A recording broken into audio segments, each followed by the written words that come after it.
The new goal is to cause an individual to become subservient to an imposed control, to the point where he will perform acts against his will and then have no memory of the act.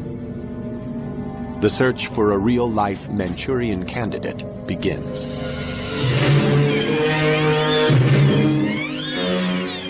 In the Hollywood classic directed by John Frankenheimer, a hypnotized soldier is programmed to assassinate a presidential candidate.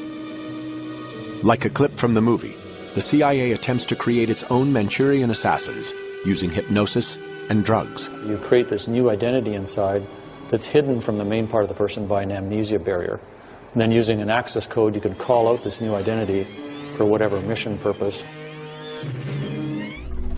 To produce such an assassin, the CIA faces two main challenges: how to induce amnesia and how to program in new behavior. In 1957, Dr. Ewen Cameron, an eminent psychiatrist in Montreal, believes he has the answers. The agency sought him out because they had noticed his work, in particular with two techniques, intensive electroshock and what he called psychic driving. Cameron applies his techniques under the guise of normal therapy. It's hard to say just how awful and horrendous what Cameron proposed and what our government financed was. There's a three-part technique which started with an effort to wipe out past patterns of behavior. And this was accomplished through the use of particularly intensive, repeated, high-level electroshocks until no more convulsions could be elicited from a patient. Cameron then plays tape-recorded messages through helmets that are locked to his patients' heads.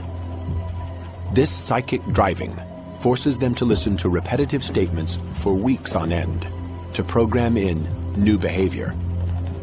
Now, the final phase was to try to wipe out all recollection of what had happened, and that was accomplished by putting people to sleep for 30, 40 days, accompanied by different kinds of cocktails of drugs. Now, that's not any kind of therapy. That's a brainwashing experiment. Since the Greeks first started thinking about medical ethics, the first rule was do no harm. That's a rule Cameron broke. For 4 years, the CIA fully funds Cameron's work, hoping to use his techniques to create a Manchurian candidate. Psychiatrists throughout the nation, at hospitals, prisons, and some of the top universities, are similarly on the agency's payroll.